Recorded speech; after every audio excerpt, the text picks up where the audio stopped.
HOA sold him a flooded house, but they didn't know he was a retired Navy officer.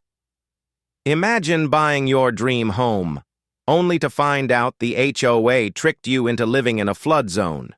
What would you do if water rushed into your living room and the very people who sold you the house refused to help? Today's story is about a black man who thought he was just settling into retirement until disaster struck. But here's what the HOA didn't know.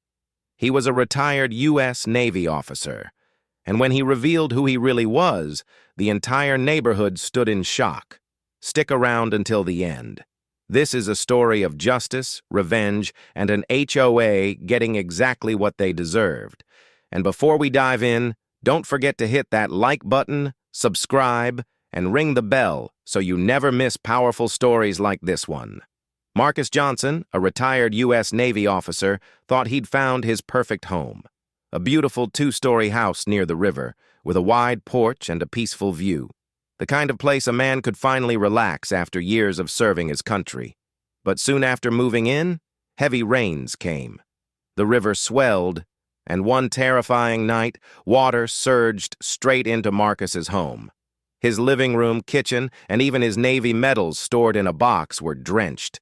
When Marcus looked at the property documents, he realized something shocking.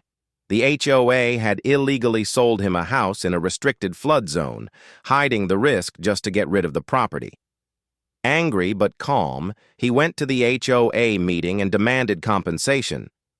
But instead of helping, Karen, the HOA president, snapped, "That's your problem." "We don't owe you anything." Marcus couldn't believe what he was hearing. He explained that the house should never have been sold without a flood disclosure, but the HOA board shrugged. "Stop making excuses," Karen sneered. "You bought it. You deal with it." The arrogance stung, but Marcus wasn't a man to be pushed around. After all, he'd spent decades in the Navy, facing storms at sea, leading men through danger and standing his ground against impossible odds. Compared to that, Karen's pettiness was nothing. So instead of yelling, Marcus quietly gathered evidence. He dug up property records, water-level maps, and old HOA emails that clearly showed the board had known the house was in a flood zone and intentionally sold it to him anyway. What the HOA didn't realize was that Marcus's Navy training had prepared him for this exact kind of battle: strategy, patience, and striking at the right time. The next HOA meeting was supposed to be routine. Karen strutted in, ready to dismiss Marcus again, but this time, Marcus walked in wearing his Navy officer uniform, medals pinned proudly across his chest. The room fell silent. He laid out his case with military precision, step by step, document by document. He revealed how the HOA knowingly violated property laws, concealed flood risks, and endangered his family's safety. And then came the shock.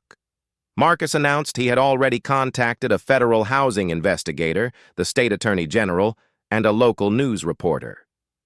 "I serve this country with honor," he said firmly, "and I will not be cheated in my own home." Karen's face went pale.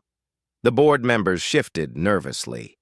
Suddenly, the man they thought they could ignore was about to bring the full weight of law and public opinion crashing down on them. Within weeks, the story hit the local news. Retired Navy officer scammed by HOA in flood zone home. The neighborhood rallied behind Marcus. Parents, veterans, and even children held signs saying, "We stand with Marcus." Under mounting pressure, the HOA was forced to compensate him fully, paying for repairs, installing proper flood protections, and even facing legal penalties. Karen resigned in disgrace, her reputation ruined. As for Marcus, he didn't gloat. He simply sat on his porch, watching the river roll by, knowing he had stood up not just for himself, but for everyone who'd ever been mistreated by the HOA. Neighbors often stopped to thank him, calling him the hero of the block. The lesson was clear. Never underestimate a man who has weathered real storms. Because when the HOA tried to drown him in lies, this Navy veteran made sure they sank instead.